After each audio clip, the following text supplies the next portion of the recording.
I'm Rachel. And I'm Leah. And this is Hashtag History, the podcast for both history nerds and history haters alike, where we dive into history's greatest stories of controversy, conspiracy, and corruption. Hey everybody, welcome to Hashtag History episode 9. I'm Rachel. And I'm Leah. And Leah, I'm going to let you take the floor because you have some pretty major announcements to share this week. I sure do, Rachel. So, so first of all, next week's episode will be our last episode of season 1. Aww. I know, but don't fret because we'll be coming back for season 2 on October 29th with a special spooky Halloween episode. Yay! Yeah, I won't tell you exactly what it's going to be. We want it to be a bit of a surprise, but I will tell you it centers around one of the most infamous murder sprees in English history. Was that too much? Did I totally give it away? If you're me, yes. But that's because I'm a nerd. So okay, yes, I know exactly what we're talking about. And then to really end season 1 with a bang, we are so excited to announce that we are having none other than Kelly Boyles from Milkhouse Shakes on the podcast next week. Yay! She's going to talk about a particularly fascinating scandal in history that she is super passionate about. And just for those of you who aren't locals, Milkhouse Shakes is a milkshake and coffee house that is right up Rachel's alley because they've named all of their milkshakes after American presidents. Yes. So I've definitely been to Milkhouse Shakes several times now, and I totally followed their journey for probably like a year before they officially opened their doors like a total stalker on Instagram. The shakes are delicious, and Kelly is super sweet and super smart and super nerdy, just like us. So I am so excited to have her on next week. Yeah, how exciting. So our first excited. Guest. Our first guest and our last episode of the first season. I know. It's crazy how it really has been, but it's been so much fun. So I am so excited for all of these things. Next week's episode, it's going to be amazing. And then the break between seasons is going to be totally worth it, you guys, because our first episode for season 2 is amazing. I don't want to reveal any secrets about that yet, but seriously, you guys, it's going to be great. So let's get into this week's topic, which is kind of hard to do because I'm just so excited for next week already. But this week's topic is an event in history that every single person on the planet knows about. This week, we are talking about the Black Plague, otherwise known as the Black Death. In a nutshell, this is the pandemic that swept across Europe between 1347 and 1351 and resulted in the deaths of anywhere between 75 to 200 million people. You heard that right. 75 to 200 million people. That is absolutely mind-blowing. It's estimated to be somewhere between 30 to 60% of Europe's population. Can you even imagine over the course of 4 years losing up to 60% of our country's population? I was just about to make a Marvel reference, but I think that's a little too nerdy even for us because the snap? Yeah. We'll have to, so for anyone out there who's also a Marvel nerd, send us a DM. Let us know if you got the inside jokes. Yeah. But really, to put that into context, think about your office at work. If you work with, let's say, 10 people, imagine that within 4 years, somewhere between 3 to 6 of those people have died. It's seriously mind-blowing. I can't even think of another word for it. Yeah, especially in a small office like mine. And mine. That one of us is going. That's yeah. Those are the odds. The Black Plague completely changed the course of European history and was responsible for major shifts in religion as well as social and economic life. And I want to do a quick warning right here and let you guys know that today's episode is disgusting. Like, disgusting. So just be prepared for that. But before we get into all of that, Leah, take it away with this week's cocktail segment.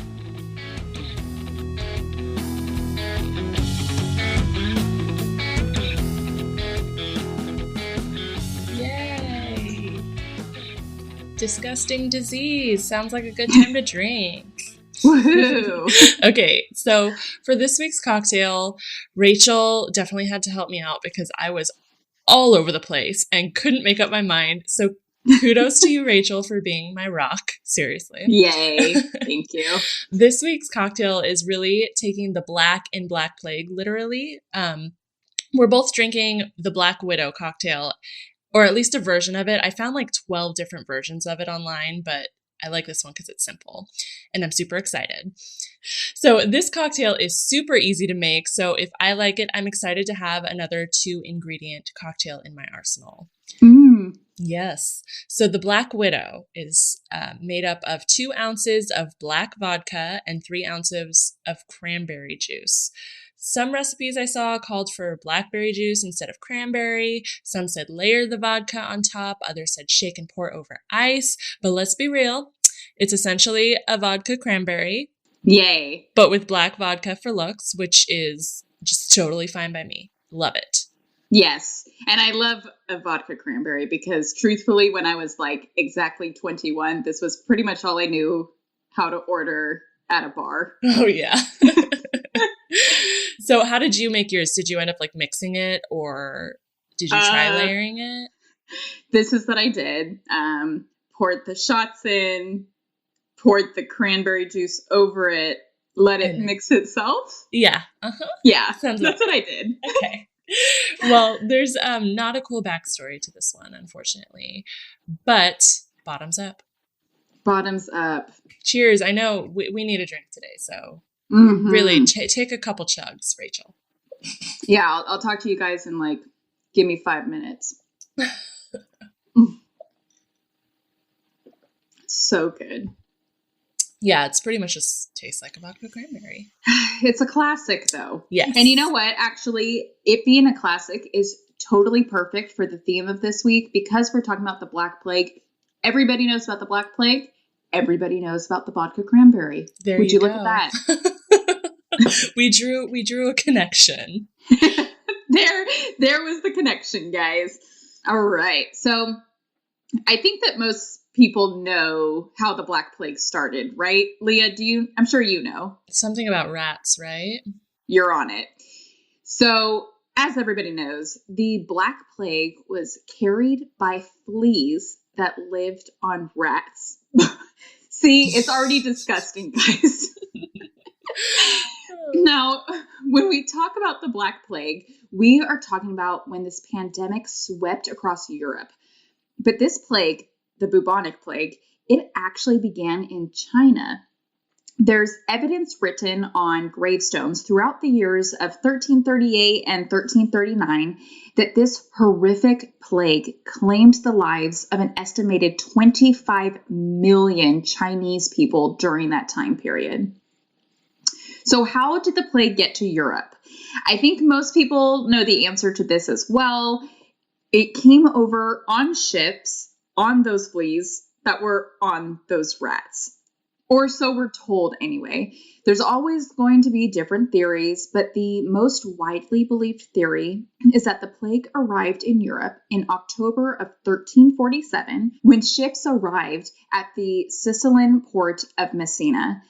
When Europeans went to meet the people on board the ships, guess what they found, Leah? Like rotting corpses. Yes. Good job. Yes. They saw dead people. Oh. Just like the kid from Sixth Sense saw dead people. Mm-hmm. The majority of the people on the ship were already dead, but those that were still alive, they were covered in black boils. these boils were spilling with blood and with Leah, I'm going to need your help throughout this whole episode. You do know that I don't like the P word, right? You mean pus? Oh, God, I hate the word. Have we had this conversation before? I don't think so. Oh, God, I hate that word so much. Okay, so every time that I pause and can't speak, I need you to fill in the P word for me, okay? Okay. Okay, so these black boils, they were oozing with blood and... Pus. Oh, God, this is gross. Anyway, there were rats on these ships that were infected with fleas that carried the plague, thus bringing the plague along with them to Europe. So, yay, Europe. Yeah, here's a gift for you. Since we are talking about horribly disgusting things already, let's get into the details about what exactly this disease is. HistoryToday.com had such an amazing article about the super specific details of this disease, so I want to give credit where credit is due because a lot of the information I'm about to share is from that site. The first thing we have to discuss when we're talking about the disease is to talk about rats. Any personal opinions on rats, Leah? You know, I actually, as a very, very young child, I actually had 2 pet rats. So I think I don't mind them as much as most people, but I don't love them either. I despise them. Yeah. I mean, they did like literally tear each other apart, and that's how they died. Are you serious? One of them was cray. I don't actually remember this. I've just been told that one of them like went crazy and actually like killed the other one. That is so disgusting. Yeah, well, that's rats for you. How old were you? I think I was probably like 6 or 7. Oh my God, that's disgusting. I had fish do that one time. They ate each other, but that's definitely not the same thing as like mammals that are the size of your fist eating each other. Yeah. That's disgusting. My like one top memory about rats, it was when I was living with my parents and we pulled out the Christmas tree box from the garage. And so this is my siblings and I, we noticed there was like a small hole in the corner of the box. So we're all thinking like, oh, great. There's definitely some kind of animal or something that created that hole.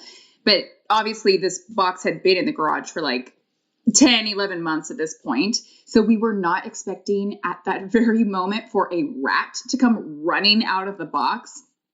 My parents, they live in a tri-level house. So we were down in the living room, which is like the bottom level. I literally scaled the balcony up onto the second level in one movement. Oh my gosh. It's one of those adrenaline things where if you ask me how I did it, I have no idea. But when you see a rat run across the living room, it was like one swift movement up onto the second level. Anyway, let's get back to the story. We're talking about rats here. These particular rats that carried the Black Plague, they were, believe it or not, black rats. There's a theme here, guys. Black rats are very different from brown or gray rats. Brown or gray rats, those are what we're used to seeing. Brown or gray rats, they're the type of rats that want nothing to do with humans. They're little loners. They are the type that come running out of Christmas tree boxes and go hide under the couch. Black rats, on the other hand, nasty, disgusting, filthy black rats, they like to live near people. This episode led me to do more research about rats than I could have ever imagined I would do. But I read a lot about black rats and their behaviors, and they genuinely enjoy being near people. And I even read this really interesting article that talked about New Zealand in particular, where black rats are known to hang out in super public areas like parks and residential neighborhoods. These black rats, when carrying the fleas that carried the plague, it would take about 2 weeks to kill off an entire rat colony. According to HistoryToday.com, once the rat colony had died off, it was then, of course, that the fleas needed to find a new host, which is Then, when the fleas would cling to humans and bite them, the plague then spread to humans, and within days, it killed them. So now, let's get into the specifics about the plague itself and the symptoms. You know how we oftentimes do like a trigger warning in our episodes when talking about more sensitive or controversial topics? Mm-hmm. I feel like we need to do a trigger warning here too, because seriously, to our listeners, save yourselves. If you do not want to hear about boils and blood and Pus. the P word, oh God, ugh, do yourself a favor and skip the next 2 or so minutes of this episode. All right, let's get into the super gross stuff. Leah, I've uploaded, it's a quote, not a picture. Oh God, good. I was worried. I was like, oh my God, am I going to have to look at an actual picture here? Okay. No, it's a quote. I want you to read it. It's from an Italian poet. His name was Giovanni Boccaccio, in which he described the horrible symptoms of the Black Death. At the beginning of the malady, certain swellings, either on the groin or under the armpits, waxed to the bigness of a common apple, others to the size of an egg, some more and some less, and these the vulgar named plague boils. It gets worse, guys. Great. These boils that Boccaccio talked about, they would ooze with blood and pus. And people often experienced other symptoms, such as a fever, diarrhea, vomiting, chills, and more. The primary characteristic of the bubonic plague is the presence of buboes. This is when your lymph nodes are super swollen and super painful, usually in the regions of your armpit, neck, or groin. I feel like maybe this is TMI, and we are so blessed on this podcast to have so many listeners from all over the world, and now I am totally about to share something that's potentially TMI with thousands of people, many of which I do not know. But here we go anyway. Okay. Yeah, go for it. Mm-hmm. I have actually a lymph node at the back of my neck, it's just under my hairline, that I can always tell when I'm getting sick or when I'm overly stressed because I can feel it. Is that weird? I don't think so, because I know people that constantly check their lymph nodes and know when they're getting sick and stuff from it. Seriously? Yeah. Mm-hmm. Maybe I should have had this conversation with humans a long time ago. Yeah, I don't think that's even something to be embarrassed about. Okay, good. Because I've always been it's like the girl from Mean Girls when she feels her chest. Yeah. I've always felt that way. I feel my neck and I'm like, you guys, I'm getting sick. I'll be sick in 3 days. Exactly. But so now you guys know. Quick anatomy and physiology lesson for our listeners, but lymph nodes are a part of the body's immune system and they swell in response to illness or stress. This is how we fight against illnesses and infections. So yeah, TMI, but now you guys all know about my neck lymph node. Love it. Anyway, the plague was so intense at this time in Europe that carrying and burying dead bodies was an everyday occurrence. Leah, I have uploaded another quote for you to read from someone from the Black Plague period about this whole thing. All the citizens did little else except to carry dead bodies to be buried. At every church they dug deep pits down to the water table, and thus those who were poor who died during the night were bundled up quickly and thrown into the pit. In the morning, when a large number of bodies were found in the pit, they took some earth and shoveled it down on top of them. And later, others were placed on top of them, and then another layer of earth, just as one makes lasagna with layers of pasta and cheese.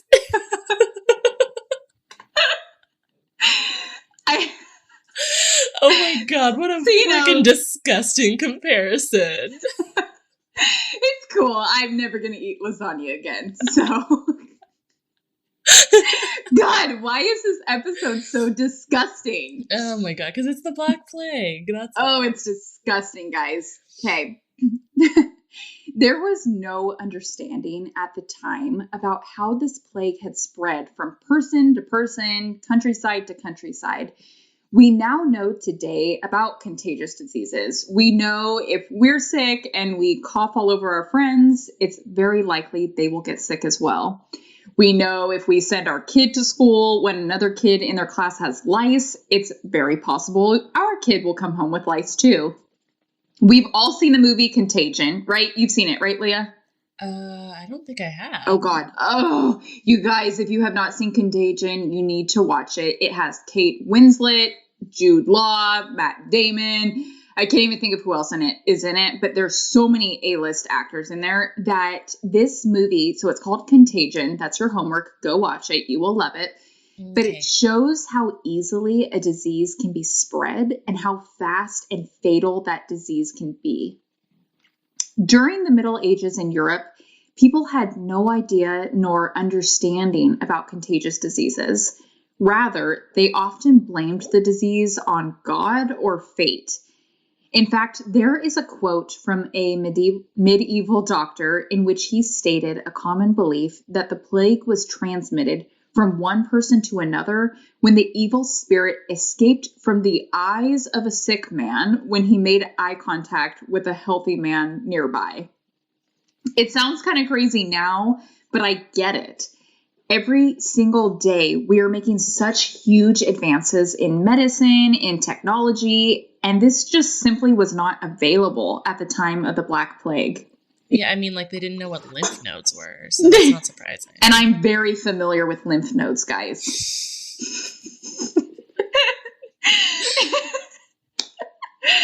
Even worse than not having an understanding of the disease itself was not having an understanding of medical treatment. We hear the horror stories of medieval medical treatments, doctors doing what they felt was right at the time to rid their patients of their diseases, that we now know today with today's medical knowledge were 100% not okay. For example, medieval doctors often practiced techniques such as bloodletting. Bloodletting has long been a thing. In fact, it is believed to have originated in ancient Egypt. From there, the practice spread to Greece and eventually to the rest of Europe. Bloodletting is basically what it sounds like, letting the blood that is in your body drain out as a means of eradicating the body of whatever disease you have. During the Middle Ages in Europe, bloodletting was often the very first line of defense if you went to your doctor with any form of ailment. The doctor would cut a vein or an artery, typically in the arm, but sometimes in the neck, to release the blood from the body. Yeah, this is the part that's making me woozy. It's not the P word part? No, not at all. Anything regarding like blood and bleh, that's what grosses me out. Sorry, we're just getting started. Great. Because bloodletting became such a common practice, several other professionals, as in professionals other than doctors, they started to take up the practice of bloodletting. One such group of professionals were barbers. Yes, you heard that right. While cutting your hair and giving you a nice clean shave, a barber might also offer to let some blood out just to really fix you up. In fact, ready for a super insanely fascinating tidbit, Leah? Yes. The reason why the white with red striped pole is iconic of a barbershop, it actually began in the Middle Ages. Barbers in the Middle Ages would often hang their blood-stained towels outside of their shops on these poles, giving them the look of a red stripe as the blood was draining down them. Ew. That's fascinating though, right? Yeah, and that sounds vaguely familiar. I feel like I might have known that. I think a lot of people do. I told Alex after I put together this episode, I told him like, okay, I want you to wait for the episode to come out, but also I can't wait because this one piece is so fascinating. And of course, he's a genius, so he already knew that too. I think it is kind of one of those like more common origin stories, but it's still super cool. Yeah. It was also believed that bloodletting allowed for the sick person to fall into somewhat of a trance in which they could become more connected with God and possibly ask for God's forgiveness and healing, which we, of course, now know they were not falling into some spiritual trance. They were literally passing out from losing so much blood. Mm-hmm. I won't get into it here, but historians have long speculated that George Washington's death was actually the result of bloodletting. Washington was sick with a sore throat, and doctors believed they could reduce the inflammation in his throat by draining him of nearly 40% of his body's blood supply. Ugh. It doesn't take a genius to figure out that this practice was not helping people, but rather it was hurting people. But they simply did not know this back in the Middle Ages. Leah, I have uploaded an iconic picture of a doctor during the Middle Ages for you to describe for our listeners. I think I'm going to know what it looks like. I'm excited. Okay. Yep. Mm-hmm. So it's a picture of a doctor. And it's basically like a guy in a robe, a full-length robe. And then I don't know why they did this, but they wore like a mask. Oh, well, here it says a mask gathered at the neck with a glass eye, and it had a beak stuffed with herbs and spices on it. Yes. And a leather hat to top it off. Like, they looked crazy. Yes. We're going to get into exactly why they had each and every one of those pieces of their wardrobe. Okay. Anything else that I should point out? Nope, that was great. Great. Okay. So the primary reason for wearing such a ridiculous outfit was because it was believed that the Black Plague was transmitted via physical contact. The robes were meant to cover every inch of their skin, as were the glass inserts at the eyes. They were intended to protect the eyes. Those long beaks they wore actually served two purposes. The first purpose was a practical one. You kind of already said it, Leah. Everyone that contracted the plague reeked. The plague had a very iconic smell, which is really gross and also really sad. Anyway, these beaks that the doctors wore, they were filled with herbs to help with hindering the plague smell from reaching them. The other reason, it was a bit more spiritual. Think back to episode 5 when we were talking about Akhenaten and analyzing different Egyptian gods and artwork.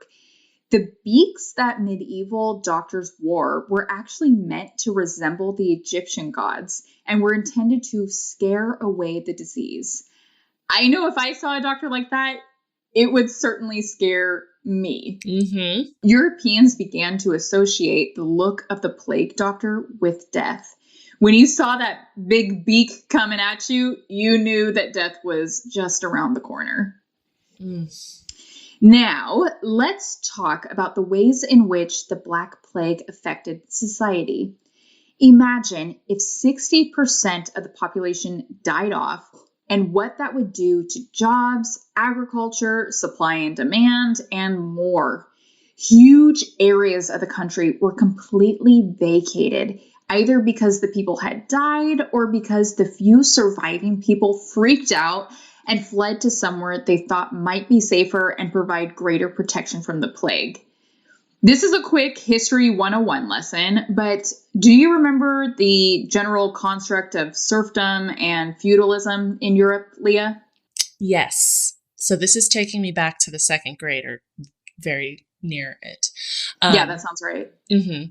So it's basically like indentured servitude, right? Or in simpler terms, slavery, but with like an expiration date on it, right? Yeah, you could say that. Okay. It was basically slavery, but you did have the option to buy yourself out of serfdom, although this was oftentimes totally impossible. The primary difference between slavery and serfdom is that with slavery, you are bound to an individual. With serfdom, you are bound to the land that you worked on. Following the Black Plague, because there were so few workers left, those that could work had the opportunity to demand wages. This completely shook up the European social structure and the feudalism system. It eventually vanished. Land disputes weren't as prevalent either following the Black Plague, since there was now so much vacant land. In fact, many people just took the lands of those that had passed away. Women received greater rights as a result of the plague as well, especially as it related to land. Prior to the plague, even if your husband had owned the land you lived on, oftentimes women were not entitled to that land if their husbands had passed away. This was no longer much of an issue following the plague because really, who's fighting with you over a piece of land? There aren't enough people left to fight over a piece of land. Yeah. I don't mean to make it sound like everything about life was so much better following the Black Plague, because it wasn't. I don't know. Thanos would disagree. Sorry. Oh my God. The next thing I'm about to say is kind of depressing. So, so you shouldn't be laughing. Yeah, I shouldn't be laughing. Okay, I'm sorry. That was bad timing. Yeah, not the best timing, but you guys, I am serious here that one of the awful things that came from the Black Plague, other than, of course, millions of people dying, is that thousands of Jews were actually murdered as a result of the Black Plague. Remember that the Black Death had very strong religious elements to it, and many people believed that Jews were responsible for bringing the plague upon Europe.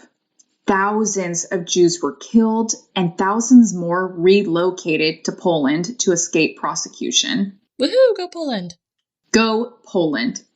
Religion also took a big shift as a result of the Black Plague.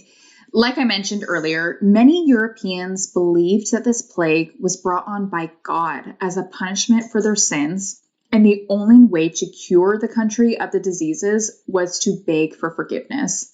There was one particular group of people that took this notion a couple steps too far. This group of people, they were known as flagellants, and they were a super religious group that they would whip themselves in public as a form of publicly displaying their repentance for their sins. These whippings that they inflicted upon themselves were brutal. They each carried whips that oftentimes had 3 tails off the ends of them and sometimes contained items such as sharp nails in them. They would march through the streets, sometimes twice a day, in a super ritualistic way while chanting and whipping themselves. This practice was not condoned by the Catholic Church, and they were viewed by most people as crazy. But it was a big religious movement during the Black Plague that obviously drew a lot of attention. Now, I want to end this episode on something extra creepy. You know the nursery rhyme, Ring Around the Rosie?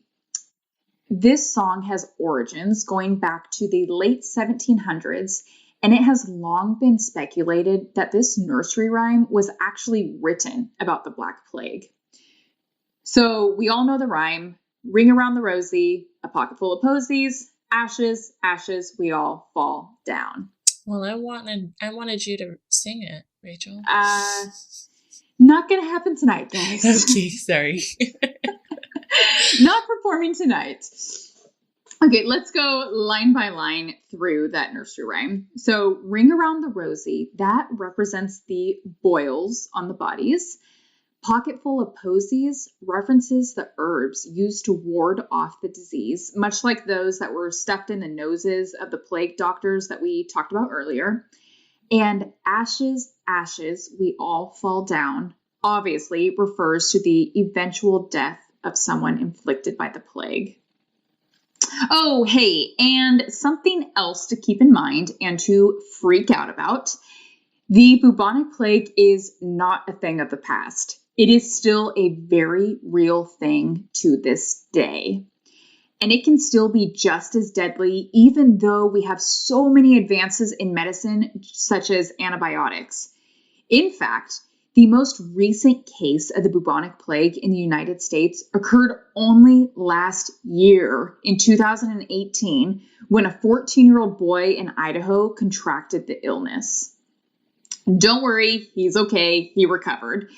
But according to the Centers for Disease Control and Prevention, there are still to this day approximately 7 cases of the bubonic plague each year around the world.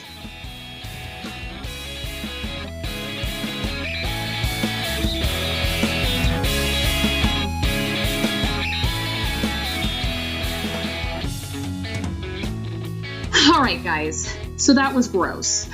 Sure was. Sure was.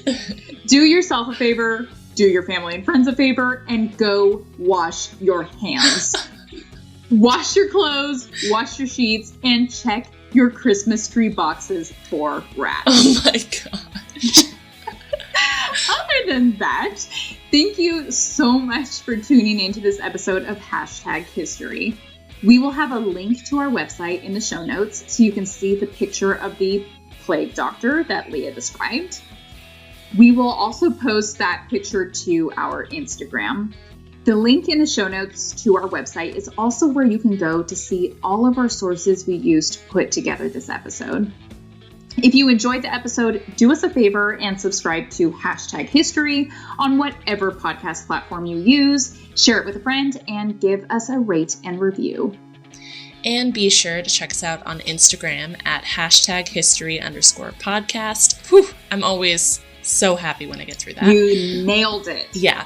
And definitely be sure to come back next week for our final episode of season 1 and to hear our special guest. Yay! Thank you, guys. Bye. Bye.